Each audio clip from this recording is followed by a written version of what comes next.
us that is here witnessing yourself and witnessing each other. And let's see what lessons will guide us this morning. Last week on Sunday was a pretty epic call. And those of you guys want to watch it, it's on YouTube under live under my channel. So check it out. It was pretty great. Ooh, I haven't seen this one. The hush of heaven holds my heart today. Let's see what it says.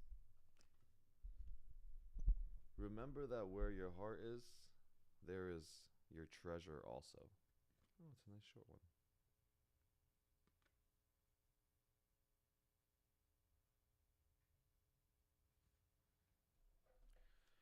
All right. So last week, I do just want to, or on Sunday, I want to recap just what we talked about, and I think it could be summed up very simply in one line, that salvation is a collective venture. Salvation is a collective venture. That means we must send and extend our love outwards to all of our brothers and sisters out there. Can we see it all as, see them and see that our salvation rests in how we are in relationships with other people, right? The Course says we return home in pairs. So we've gone through majority of chapter 4. So for those of you guys that are new, here is A Course in Miracles. It has been guiding me in my life for probably around 7 years now. And I've been teaching it for 4. And probably not spent much time. Not very many days pass without me at least reading a quote or a section or something with the Course. Now, what is A Course in Miracles? A Course in Miracles is a book that was channeled, and I think this one captures it really well. We ended last call with this, so we'll start our call with this. All right, let me let somebody in the room.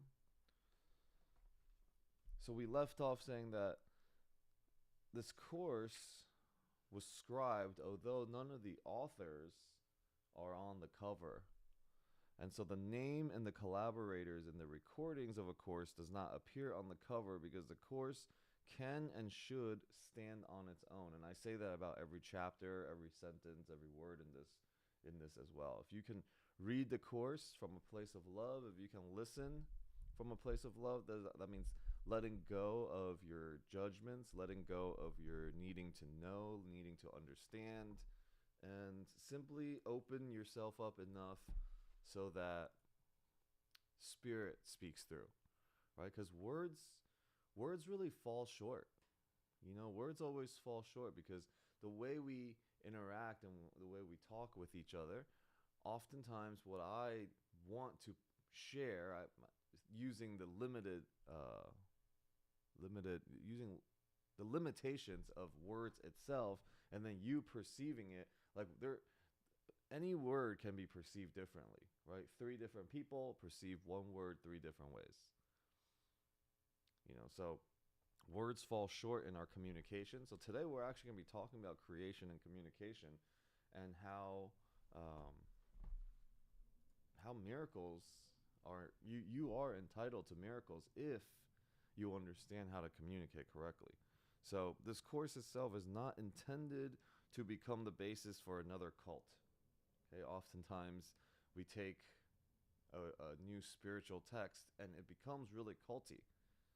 Right? It's almost like we took it and the ego reads it and it starts to create division. It's like, no, this is the way. Yours is not the way. And so we've been battling this from the beginning of time. Right? People believe that their way is the way.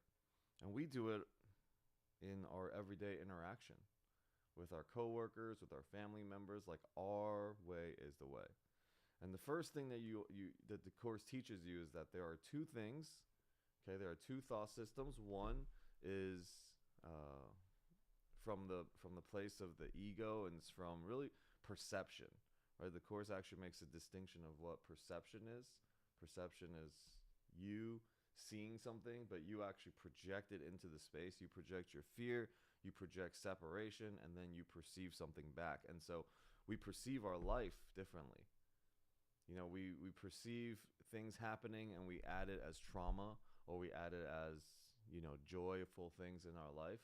But either way, it is up for interpretation, right? And it's not the truth. The other system is knowledge. Knowledge is truth. Knowledge is love. Knowledge is God. The attributes of knowledge is that it never changes. It is eternal. So if you think about any belief systems, anything that you've been conditioned, anything that you've been taught, anything that you can actually think of in your mind right now, if it has the possibility of changing, then it is a perception. And perception is not the truth. So understanding that, if you have a perception of something and then someone else has a perception of something, well, okay, we both just have a perception. It's not the truth. I don't need you to understand my way of thinking. And I don't need to fight like it's the truth. So being able to distinguish those things actually brings more peace into your life. Because the problem and our conflicts come from making perception truth when it is not. And we will go to war with people. We will battle with people. And then on a macro scale, on the collective scale, it looks like wars in countries and genocides and, these types of conflicts.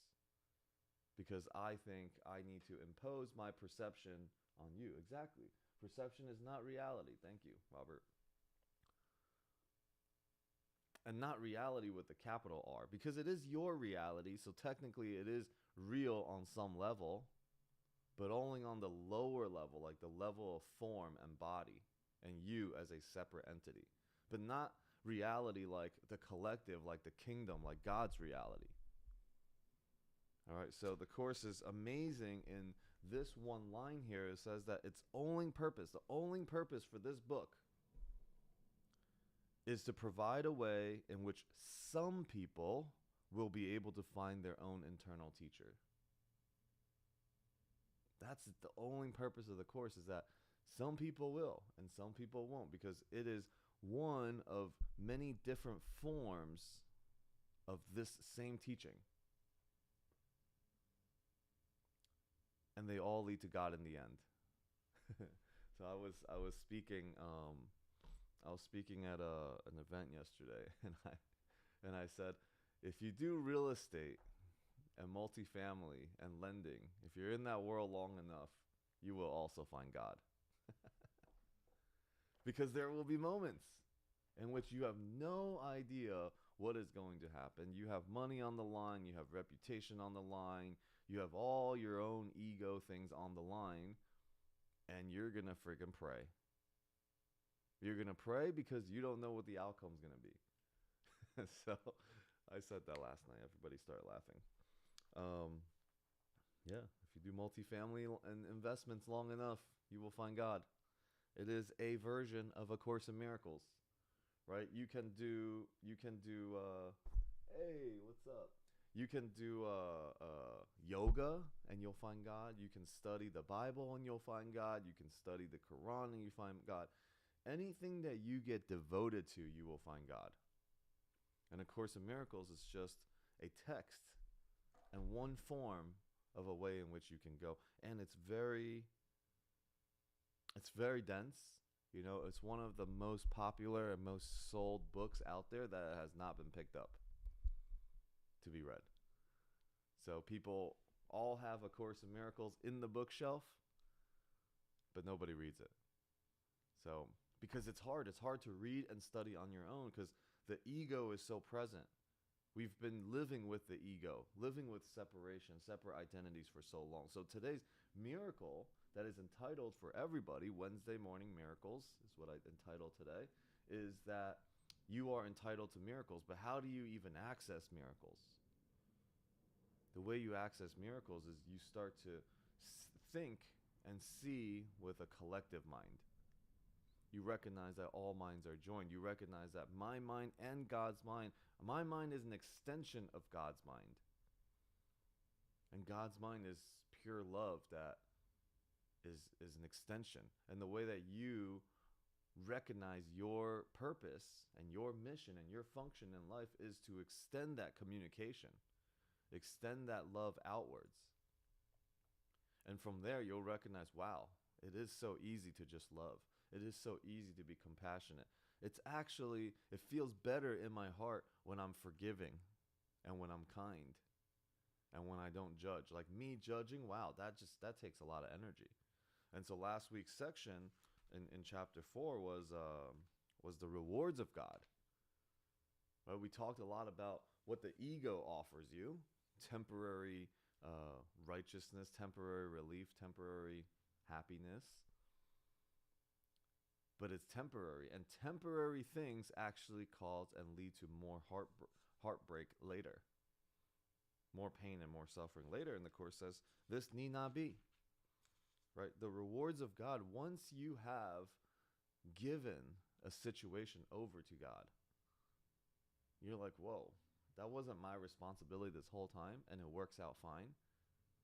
It feels so much better. And when you have an experience of letting go and letting God, the Course says, who's insane enough to choose the ego after that? Right? So each time that you do it, it actually strengthens your conviction in that. And so I do want to just give like a quick, like, not a prayer, but just, what would I call this? Yeah, let's call it a prayer for all of us and for all of our relations. You know, it's all the people in our life, including the ones that trigger us. You know, we all have those people that just, when they say things to us and just, it's in our mind for a while and it bothers us, and, you know, our hearts constrict, right? Like that's just, those are the ones that are your teachers. So let's send love out. First, sending love to ourselves, you know, and being forgiving. We forgive ourselves for carrying on a burden that doesn't belong to us. And we could be kind to ourselves. And then we send this love out to all the people that we know we love, that we really want to love. You know, we can feel it. We're like, oh man, just love this person so much. I love my wife so much. You know, she's upstairs sleeping still. So sending so much love over to my wife. And to all of my friends, my business partners, my investors, sending it out to all those people and to my tribe, medicine tribe in Florida, Peru, all over. And then sending out to the people that disrupts our peace. Right? They say one thing to you and you're like, oh, sending love to those people as well. And we can identify who they are. And throughout the day, we can identify who they are. And then let's even muster up more love to send out to the people that are hurting in the world today. Not only that they're hurting, but they're hurting other people intentionally because they're projecting their pain out. So we can send love to them as well. You know, hoping for peace of mind and calmness and love in their hearts. That may they find their way back to their inner teacher. To the greatest version of themselves. So today it is thank you. So we're gonna go into creation and communication. I'm actually gonna open it up with something from Marianne Williamson.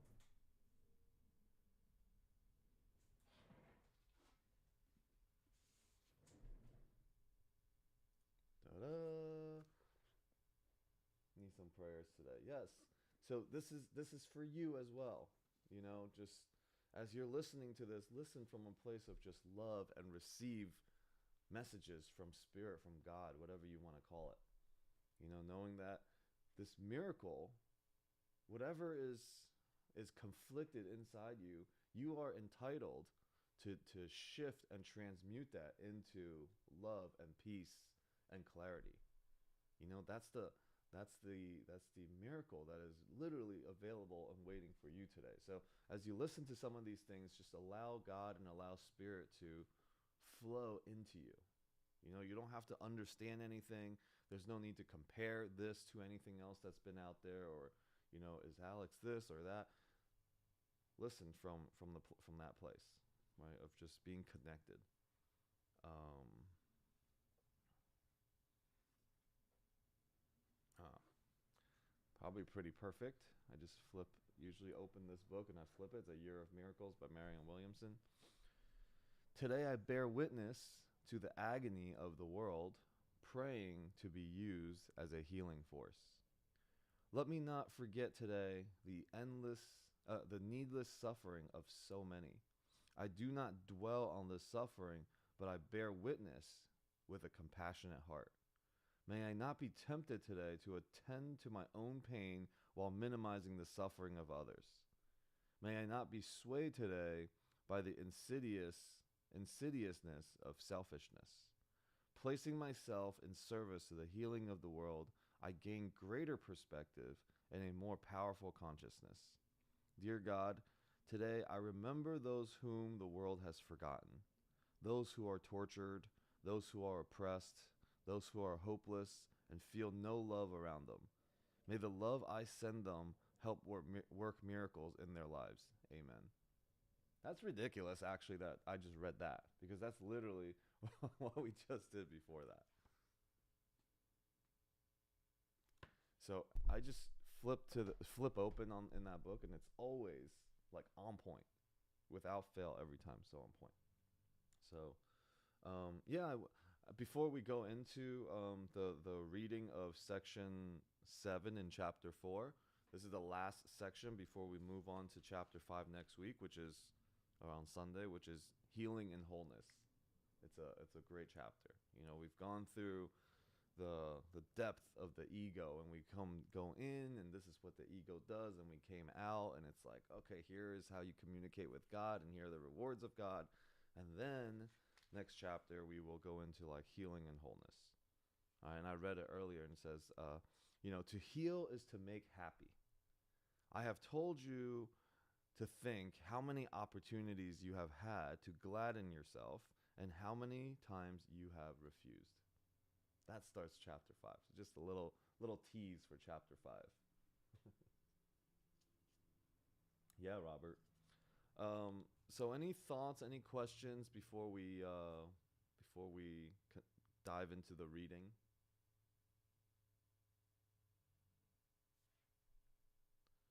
Miss chat. It works always. Okay, so we'll go into the reading, and again, here it is that just the invitation is to listen from a place of non-judgment. No thoughts. From the place of nothingness, we are going to create miracles. All right? So, section 7, creation and communication. What is all this about? Oh, quick reminder. The reason why the course is really hard to read sometimes is because every time the ego is reading it, it does not like it. The ego does not want you to be looking at these questions of who am I really? And because when you recognize and when you go down that path, you will realize, oh, I am love and I am God, and then the ego just disappears. This self-identity disappears. So, okay. Creation and communication. It is clear that while the content of any particular ego illusion does not matter, its correction is more helpful in a specific context. Ego illusions are quite specific, although the mind is naturally abstract. Part of the mind becomes concrete, however, when it splits. The concrete part believes in the ego because the ego depends on the concrete. An ego is part of the mind that believes your existence is defined by separation. Everything the ego perceives is a separate whole, without the relationships that imply being. The ego is thus against communication, except insofar as it utilizes to establish separateness rather than to abolish it. The communication system of the ego is based on its own thought system, as is everything else it dictates. Its communication is controlled by its need to protect itself, and it will disrupt communication when it experiences threat. So, what does all this mean? This is a lot. It's very dense because you're reading about the ego, and if your ego is reading it, it's like, yep, I can't understand anything that is being said. Basically, what it's saying right here is, right, the ego is a separate identity. Ego is Alex as separate from Fraser, as separate from Jessica. Right? So in the physical world, our physical bodies basically are saying, yes, look, separation is real. The ego's way of communication is it will use it in any way to protect that separation idea, that we aren't connected, that there is no joined mind. On some level, we all know that our minds are joined. We feel it. We can feel each other. You know, sometimes we think something and other people think it. Last night, somebody had like a breakthrough in this meetup that I spoke at, and he was like, you know, in the beginning, he was like, I don't want to ask questions. I want to give other people a chance to ask questions. I'm like, you not asking questions is also not serving the room. He's like, I don't want to be a taker and ask the question. I'm like, that is the ego. The ego creates this like, oh, well, it's separate. If you do something, you're either going to take or you're going to give, right? To a separate entity. However, if you see it as me asking this question is actually serving other people, because I see that all minds are joined. That means if I have a question, somebody else in the room probably does as well. Because minds are joined. See, that's a healed mind thinking. The ego will interrupt that. The ego's like, no, don't do it. The ego produces all sorts of fear and then justifies it with some noble thing like you don't want to be a taker. But you are being a taker. The very fact that you don't want to be a taker right there and you don't speak up, you are being the taker. Right? So it's there's two different minds that think in this way. One, like I said, one is with the ego that thinks it is separate, and the other one is with the Holy Spirit, which sees everything as whole. All right, so this disruption is a reaction to a specific person or persons. The specificity of the ego's thinking then results in the spurious generalization, which is not really abstract at all. It merely responds in certain specific ways to everything it perceives as it relates. In contrast, okay, here's Spirit's way of reacting. Spirit's way reacts in the same way to everything. Everything it knows is true and does not respond at all to anything else. Nor does it make any attempt to establish what is true. It knows what is true. It knows that what is true is everything that God created. It is in complete and direct communication with every aspect of creation because it is complete and direct communication with its creator. This communication is the will of God. Creation and communication are synonymous. God created every mind by communicating his mind to it, this establishing it forever as a channel for the reception of his mind and his will. Since only beings of a like order can truly communicate, his creations naturally communicate with him and like him. This communication is perfectly abstract since its quality is universal in application and not subject to any judgment, any exception, or any alteration. God created you by this and for this. The mind can distort its function, but it cannot endow itself with functions it was not given. That is why the mind cannot totally lose the ability to communicate, even though it may refuse to utilize it on behalf of its being. So, This section talks about how spirit communicates. So one thing that I take away from this is that spirit is very is very welcoming and very gentle. Okay, and what I mean by that is, um, you know, spirit responds the same way to everything that it knows is true, and things that it does not, and anything else that is not true, it simply doesn't respond to it at all. So how does that apply into our life? Right? When people attack us, when people say things that is is a projection, you can either defend yourself and start, going back and forth, which only propels and expands that energy, that idea. Right? If someone says you're dumb, right, and you go and defend it, and you guys go back and forth, the idea of you being dumb actually grows.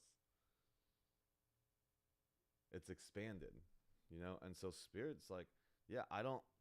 You can say I'm dumb, but I don't know. There's no responding to it, right? Because there's no need. Truth requires no defense. It's like we take it personal for a lot of things that are um, said about us, right? But if somebody said something that we just really could care less about, like, I use this example quite often is, look, Alex, your yellow sweater hoodie that you're wearing today is ugly.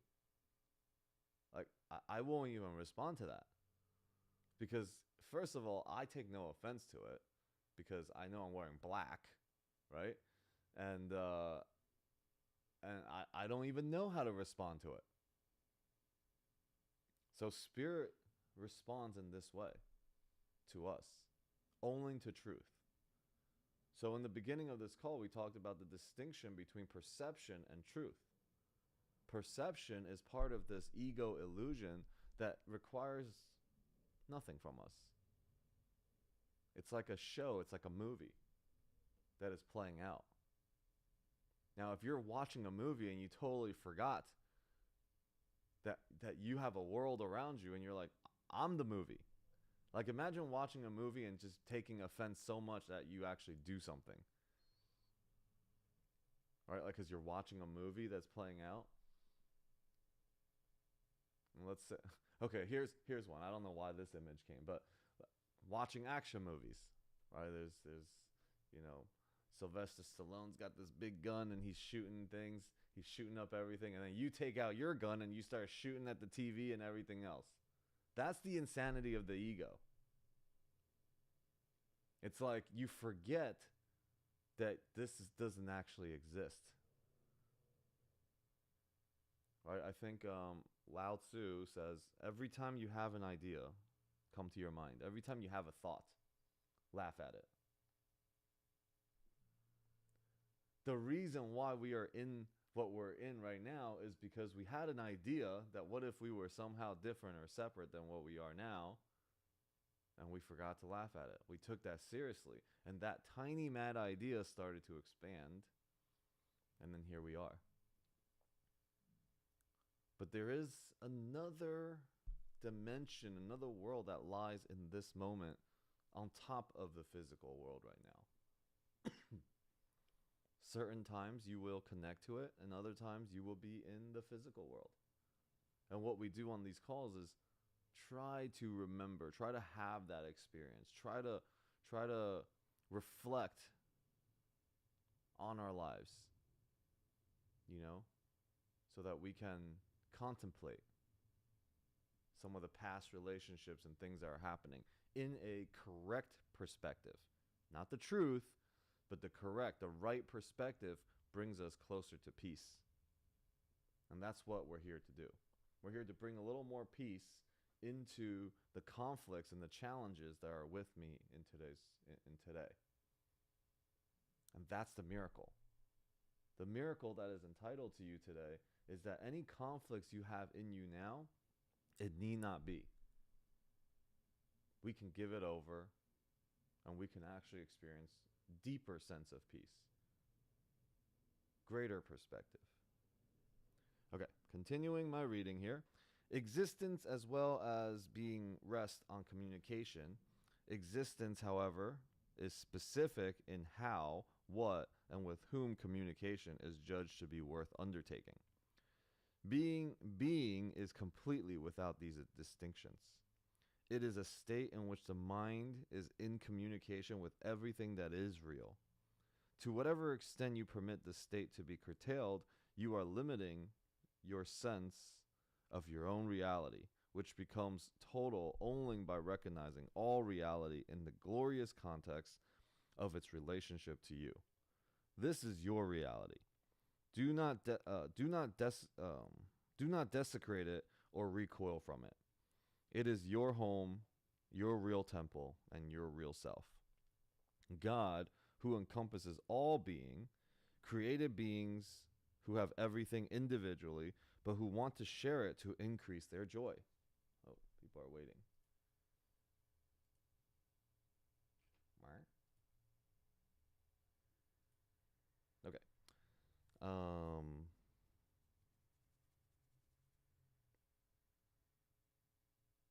Where was I? Oh, nothing real can be increased except by sharing.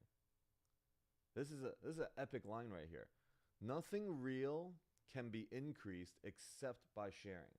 So that means things that are unreal, that are illusions in our physical world. Think, what am I, if I share something and I give something, if I have less of it, if there's a perception that I have less of it, then it isn't real. Not real in the sense that it's not physical real, but it's not real like we gave the meaning and the value to it. So I'm talking about money. I'm talking about money and physical material things. If I give you a car, I now don't have the car and you have the car. That's not real. But what is real is my generosity, my love, my kindness. As I give it, it is increased. Right? That's real. But that isn't a physical piece. That isn't something that's tangible, but you can experience. You can experience these things. And that experience is real.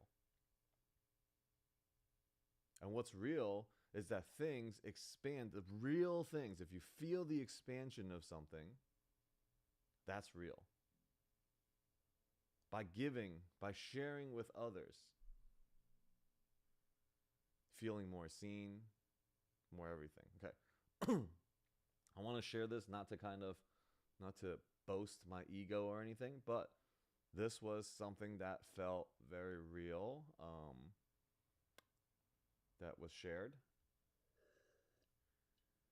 last night for me. So there was a transaction so I referred somebody to someone else for something. Okay, and a lot of money was transferred. And the person that I referred it to could not complete all the promised things. So there was a kind of there was a refunding that was happening. And it was not all of it was refunded. And I called up the person and I was like, "Hey, did you get all your refunds and stuff yet?" And he's like, "No." And then I just stroked the check. And I was like, "Here, let's just be done with it." I don't know what was happening at all, but that's, it was shared last night. I did it and I didn't need to have other people here, or it's not like I did it for anything. It's just, I want my side of the street to be clean. Like I want to feel like it doesn't matter what anybody else does, but I want to feel like my side of the street is clean. And so before he introduced me in this meetup, that's what he shared, to the whole audience. And I'm like, whoa, I didn't even know what to say after that. Right. So, but it gave everyone else in the room a context of who's coming up to speak that story. And so I feel very proud. Like my current self, my present self, is very proud of this past self that did that. And then I'm also thinking, is my future self going to be very proud of me today? Right, so that's the way I'm behaving. Will God, will Spirit, and ultimately it's not even God or Spirit be proud, is I have to face the music later. Right? And we're continuously doing it. So we can't control how other people behave, but we can control how we respond to everything else. So just keeping your side of the street clean. Whatever that looks like to you. All right. That is why God created you. Divine, that's why God created you. Keep your side of the street clean, okay? Divine abstraction takes joy in sharing. That is what creation means. How, what, and to whom are irrelevant. Because real creation gives everything, since it can create only like itself. Remember that the kingdom, there is no difference between having and being, as there is in existence. In the state of being, the mind gives everything, always. In the state of being, the mind gives everything, always. One of the teachings of the Holy Spirit is, in order to have, give all to all. Right? If I want something, anything that is real that I want, the way to increase it is to share it. Anything real that I really want, that I desire. And this is what the Course says. Yes, to be a blessing. If you want to be blessed, bless others and see the blessings come through. On the journey of becoming financially free and becoming wealthy, any self-made person, I'm not even self-made, when you have broken free of so much material things that you realize none of those things actually bring you happiness, there are two paths, which is the ego and the Holy Spirit. One, you realize that happiness comes from sharing all this stuff you collected. So then you give. Right?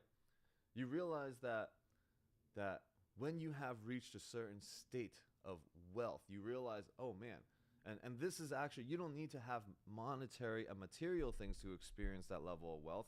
You could be connected to God. Maya Rose, welcome. You can feel the wholeness of you as an extension of God and give from that place of that much wealth. But also people that have achieved great wealth materially, right? Two paths can be taken. With the Spirit, you recognize that my happiness comes from giving, right? It's going to be, how much can I give? How many communities and people can I support? And the fulfillment is you could be addicted to that fulfillment.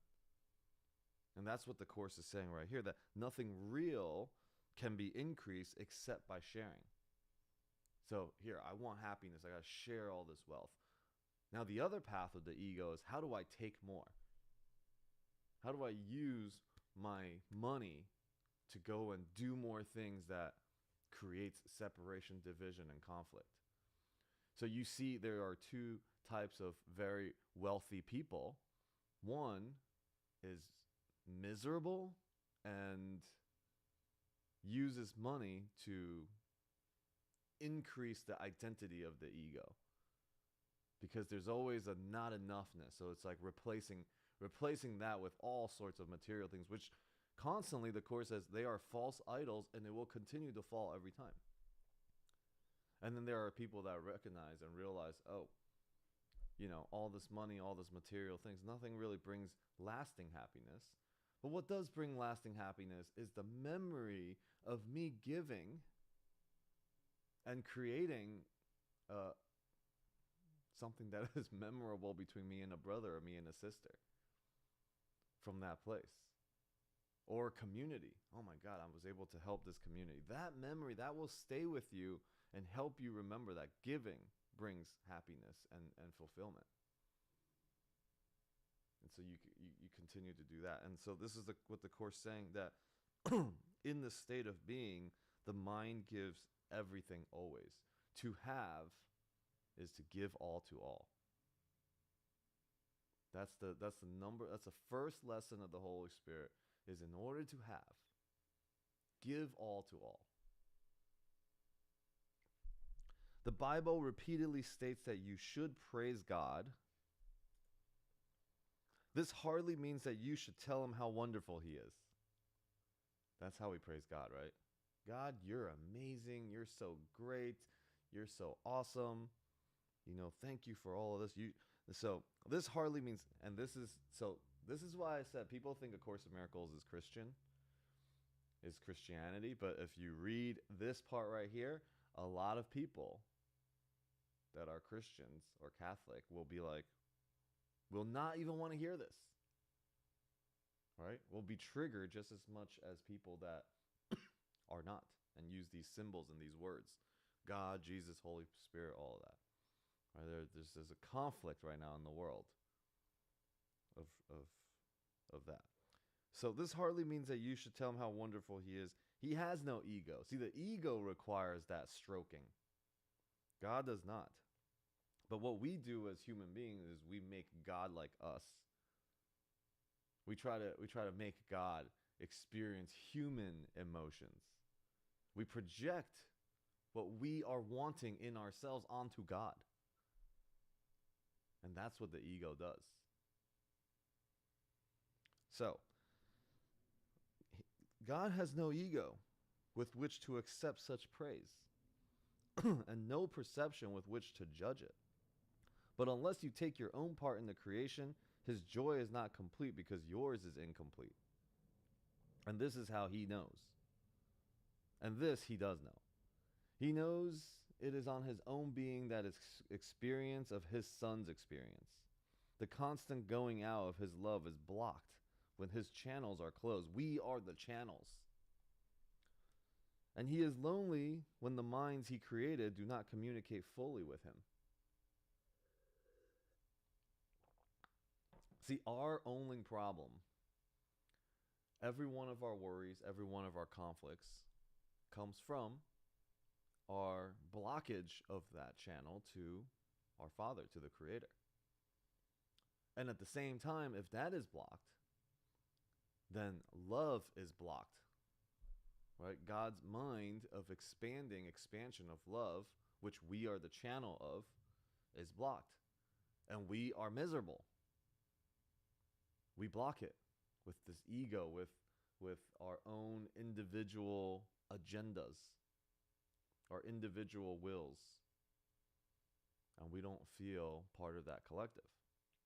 And we are lonely. God has kept your kingdom for you, but he cannot share his joy with you unless you know it with your whole mind. Revelation is not enough because it is only communication from God. God does not need revelation returned to him, which would clearly be impossible. But he does want it brought to others, brought to your brothers and sisters. This cannot be done with the actual revelation. Its content cannot be expressed because it is intensely personal to the mind that receives it. It can, however, be returned by the mind to others through the attitudes the knowledge from the revelation brings. God is praised whenever any mind learns to be wholly helpful. This is impossible without being wholly harmless, because the two beliefs must coexist. The truly helpful are invulnerable, because they are not protecting their egos, and so nothing can hurt them. So one more time. The truly helpful are invulnerable. We are invulnerable because we are not protecting our egos, and so nothing can hurt us. Only the ego can be hurt. All right? Their helpfulness is their praise of God, and he will return their praise of him because they are like him, and they can rejoice together.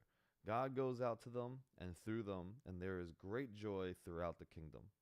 Every mind that is changed adds to the joy with its individual willingness to share in it. The truly helpful are God's miracle workers, whom I direct until we are all united in joy of the kingdom. I will direct you wherever you can be truly helpful, and to whomever can follow my guidance through you. So this is our big bro Jesus talking to us, you know. And yeah, so this section is like, this whole section is about us breaking through the illusions of the ego, and at the very end it's how do we communicate, how do we live our lives in such a way that we align our will to the will of God. You know, and we're saying and right now again there is very Christian languaging in this course, but you can replace God with whatever you want to replace it with. The goddess, right? Some people are like, no, it's a goddess, it's she. I'm like, okay, great, it is. Right? There's no need to debate it. Oh, it's just the universe. Okay, call it the universe. Oh, it's nothing. Okay, call it nothing. Right? This is why words fall short for us, because we have we create meaning to words, to symbols. And then we fight each other over it. Like, who cares? It's all the same thing. Right? When the sane mind recognizes, the sane one, not the insane one, but the sane mind, which is whole, recognizes that everything that's coming out of your mouth is a version of love. Okay? It's either love or it's a call for love. That means the only appropriate response from me is love. And that is how we strengthen our communication with God. And this is how we find peace. All of our conflicts, my real estate deal that I'm doing, right? I don't know where it's going. I don't know what's happening. But if I can, the only reason why I would lose my peace is because I think that getting this deal closed is in my best interest. But really, though, I don't actually know. So from moment to moment, my prayers are, show me a different way to look at this. Reconnect me back to trust and to faith. Right? Because my challenges and my problems and my losing of peace comes from me wanting things to turn out the way I want it versus how it's just going to turn out anyways. Right? So our problems, all of it comes from our disconnection of our will to the will of God's.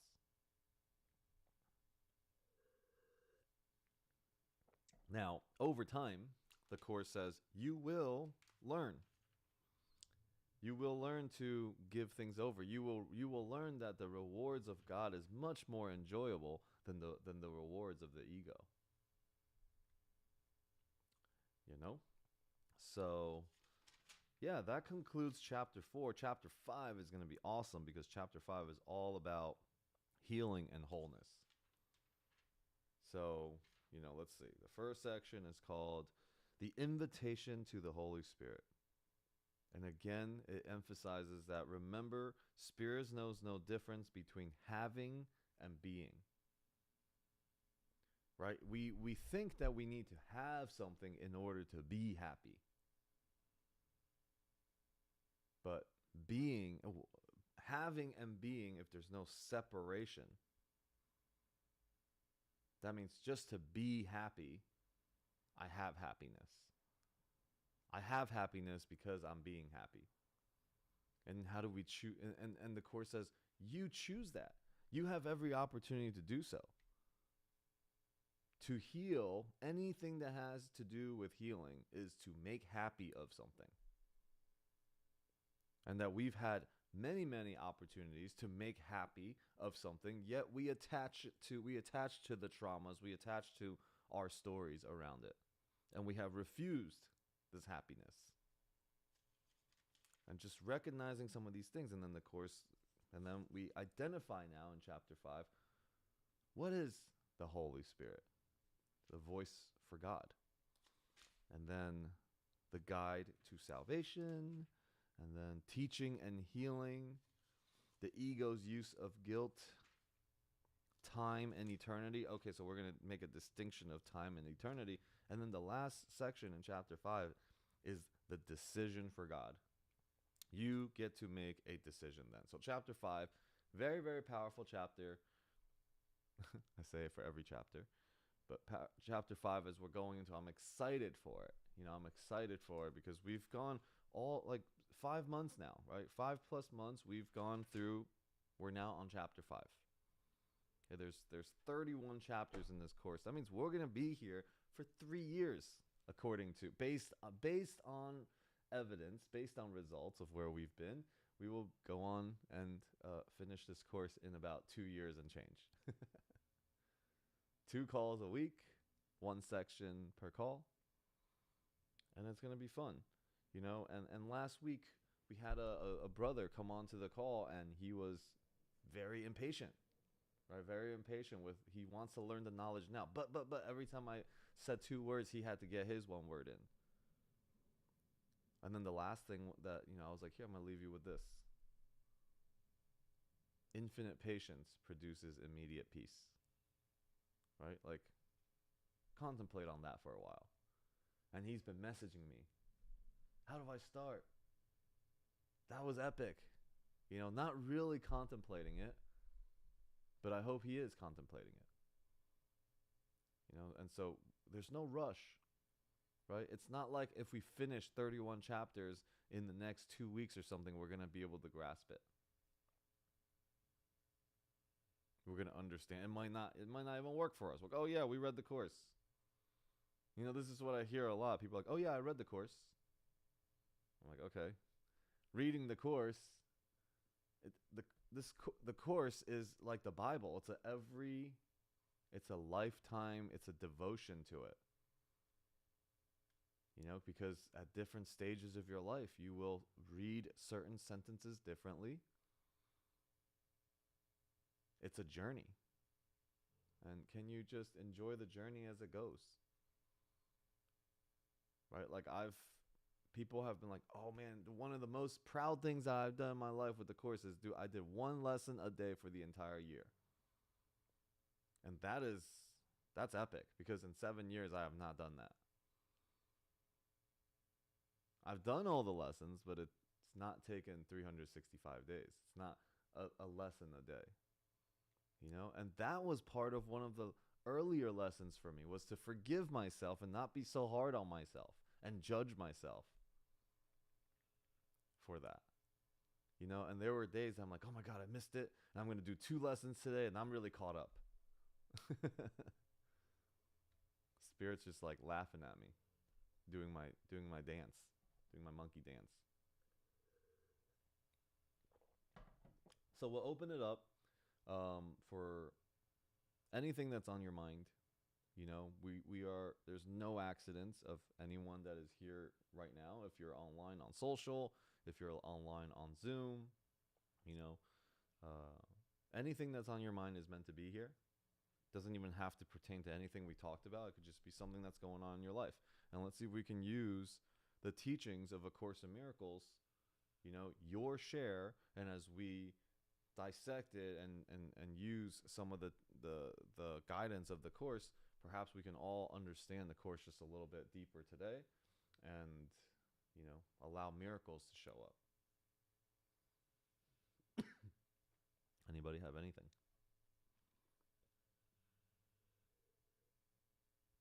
All right, Michelle. Hey, good to see you. Good to have you here.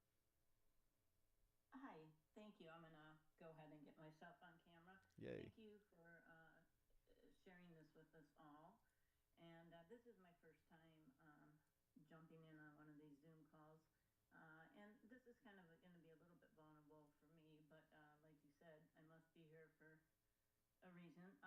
But I just had my mom's younger sister pass, and we had her funeral on Friday. She was just going to be about 69, and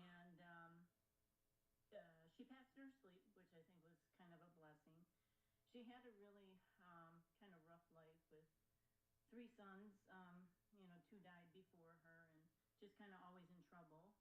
And she comes from a big Italian family. My mother is her older sister, and they're all born in Italy and came here. One of the things I have such a hard when she was alive, they all like they would fight and not be so kind to each other. But in her passing, I mean, they're all like crying and like Italians can get really like over the top when someone passes. So you get these chantings, and it's like, it's even if you're not a crier, you will cry. But I have such a hard time reconciling how you can do that. Like, how about just treat people well when they're alive? Hmm. Um, but I guess that's judgment on my part. So I don't know. I thought I'd just throw it out and Yeah. see, what you might think. Awesome. So first of all, thank you for sharing that. Everything is a mirror. Okay. So the course says that we are all connected. Our minds, there is one mind, and we are all connected, and it's showing us the only question that anything, whenever it happens, first, not judging others and not judging yourself or judging them. Like, we can go back and forth and play that game all day, but it's what is it for, right? Like, what is this death for? What is everyone coming back to this chanting and love and sadness? What is all that for?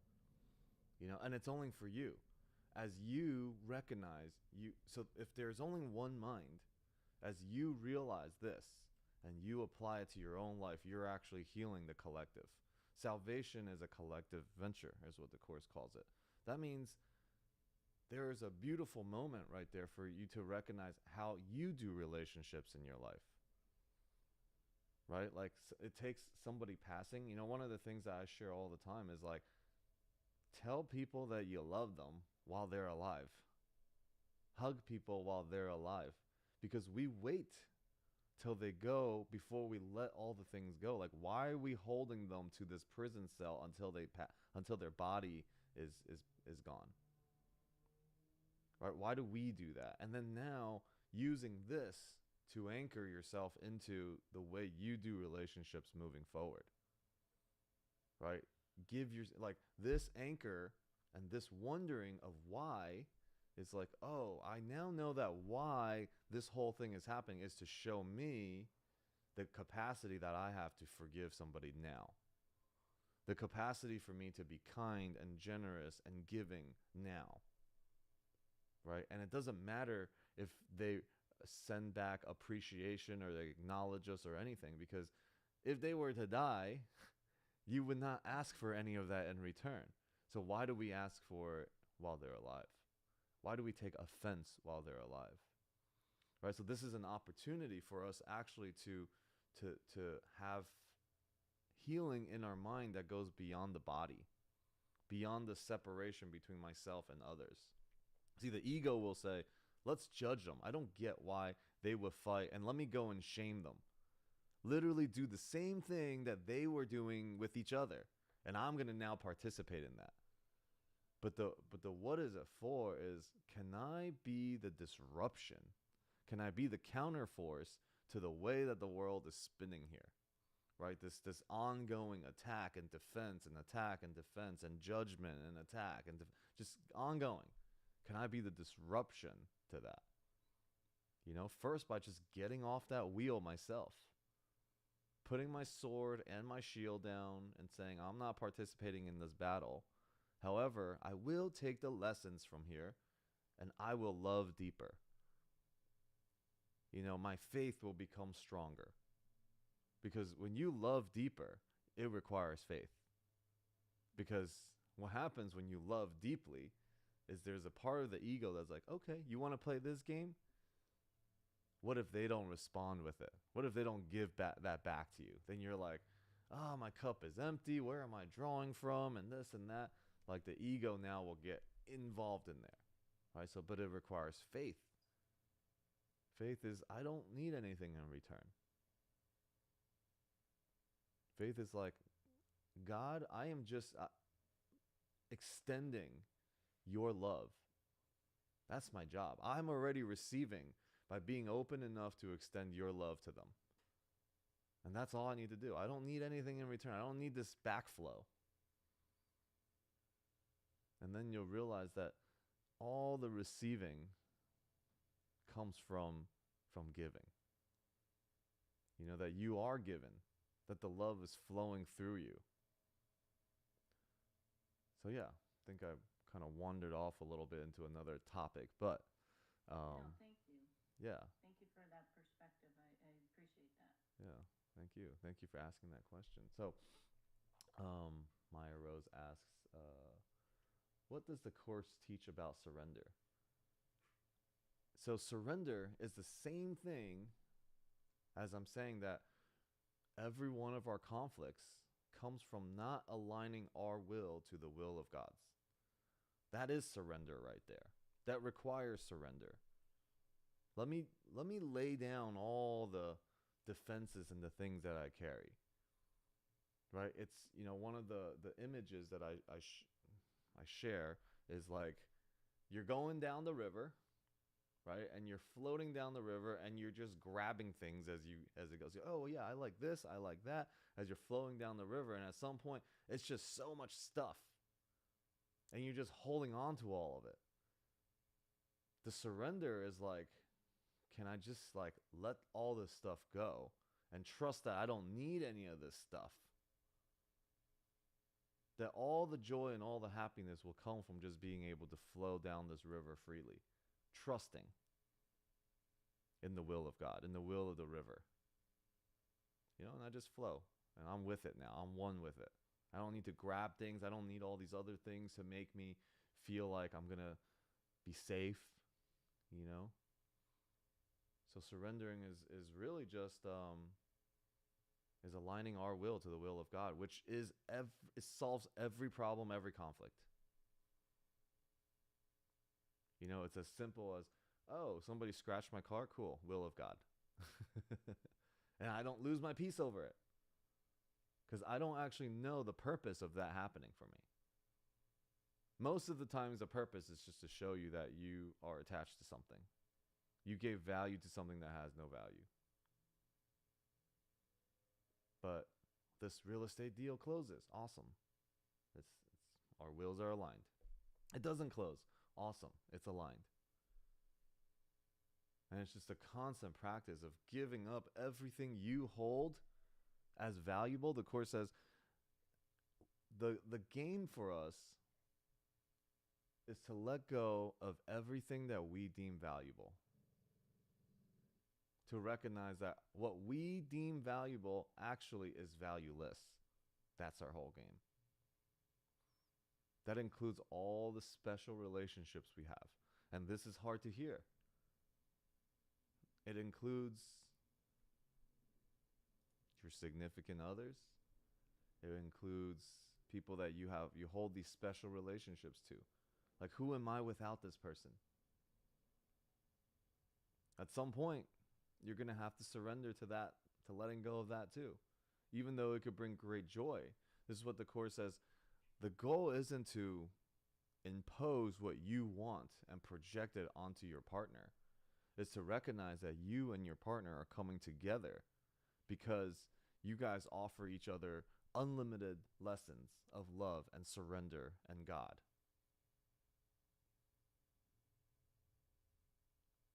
Because there are such deep attachments. Can we come together and look up to God? You know, and that will teach you how to be in relationship with others as well. Yeah, I know my wife provides me with so many lessons, so many beautiful things. But yeah, that is surrender right there.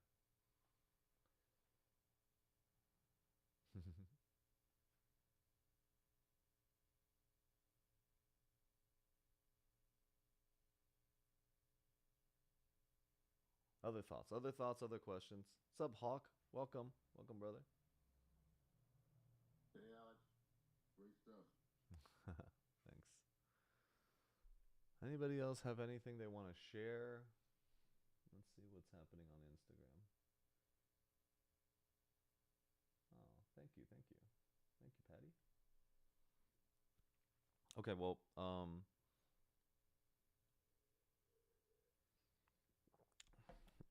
read another thing from Marianne Williamson. Yeah. Maya Rose and Gerald have a relationship course, and we're actually going on a couples retreat in Hawaii with them. First of all, I've witnessed their love, which is amazing.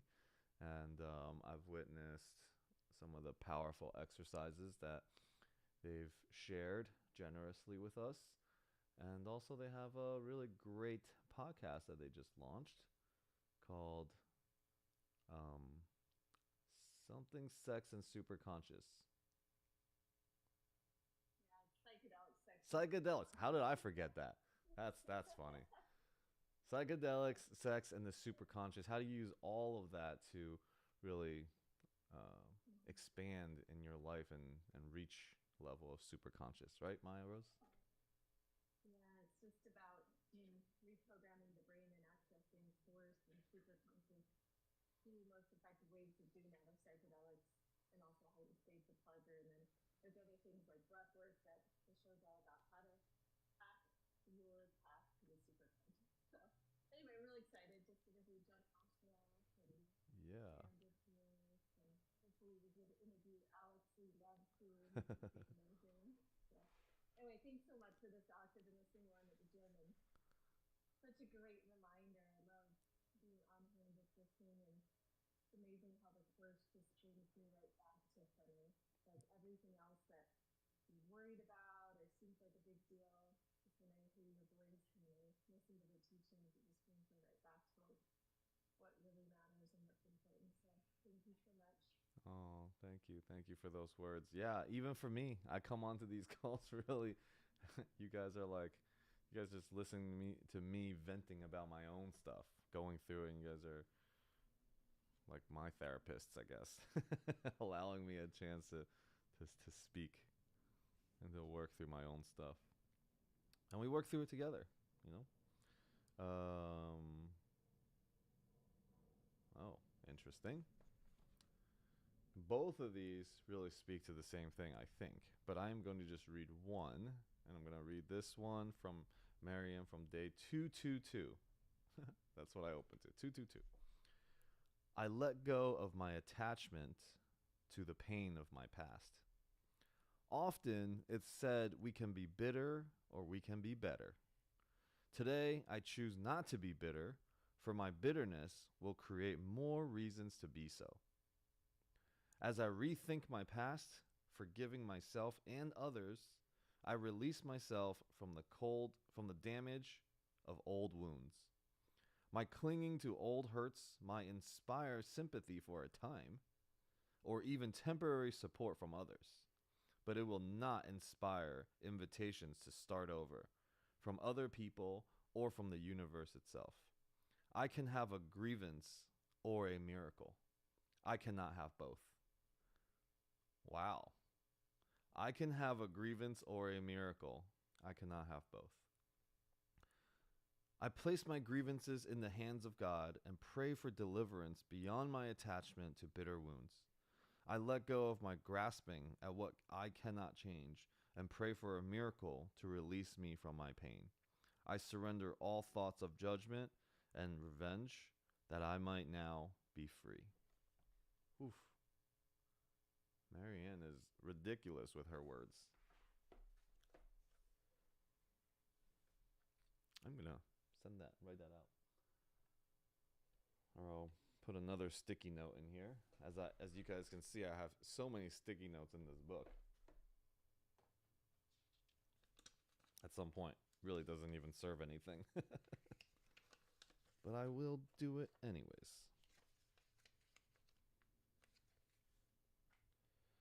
So, any thoughts?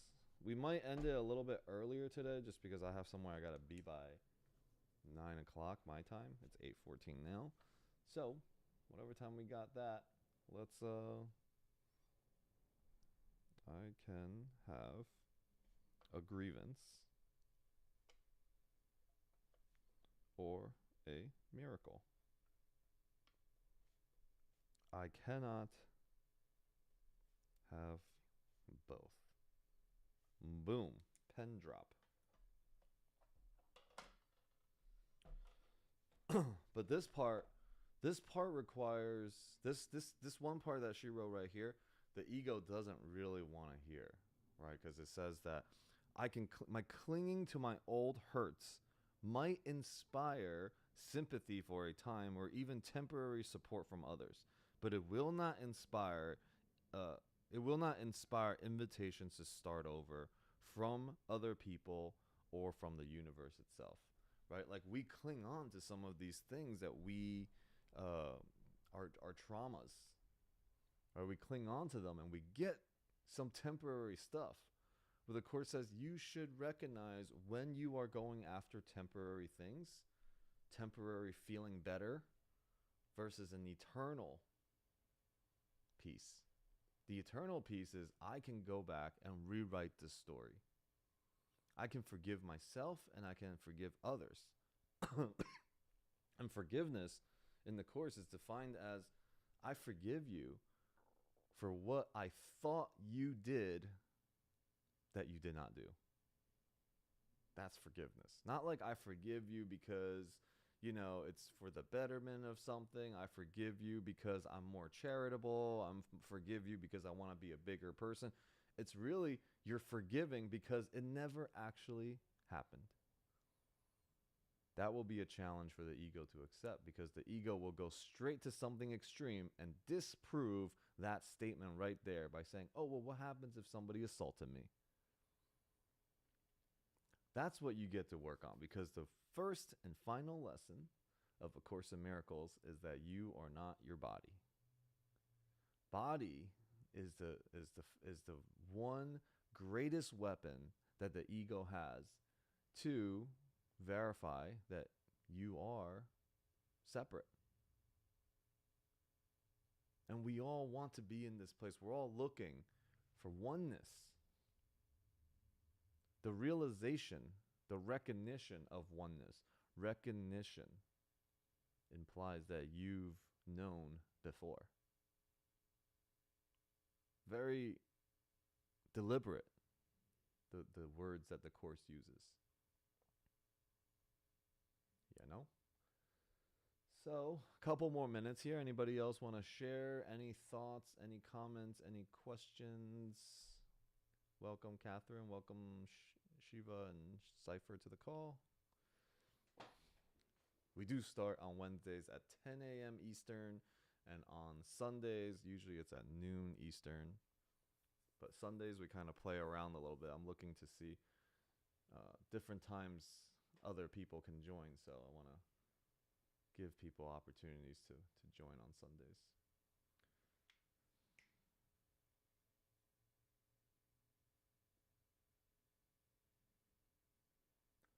Oh, yes. So, were you able to hear it on, like, social?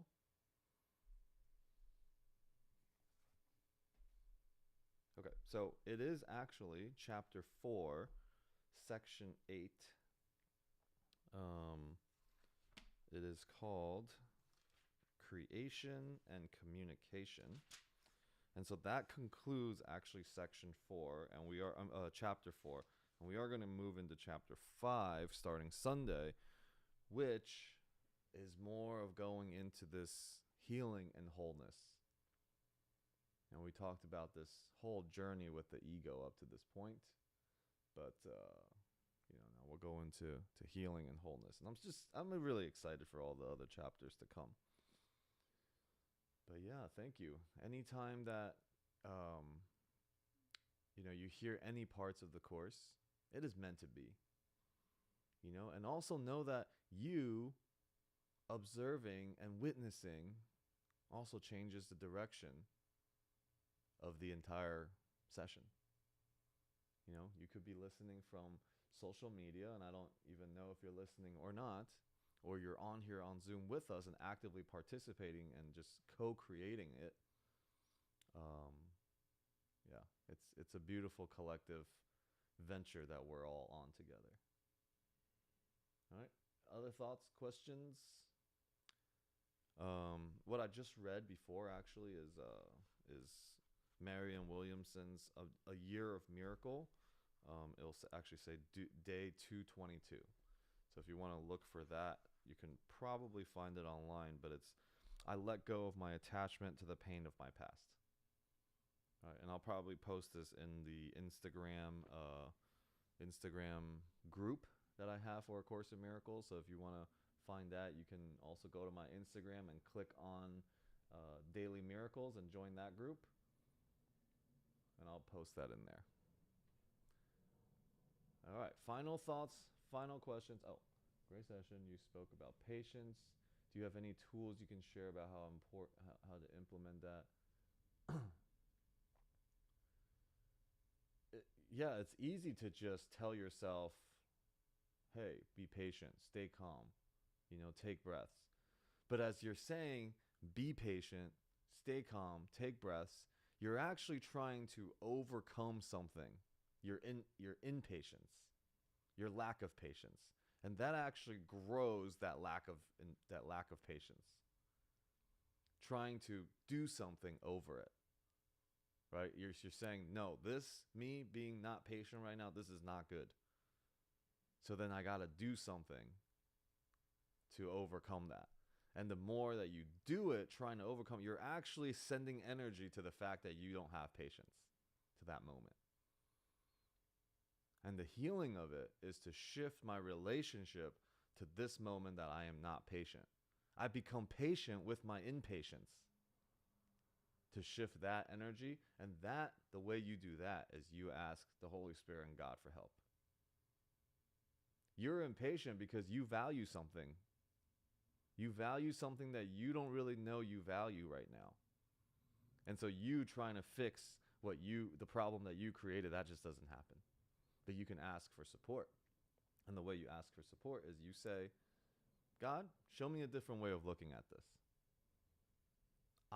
That is my prayer over and over and over again, hundreds of times a day probably. God, show me a different way to look at it.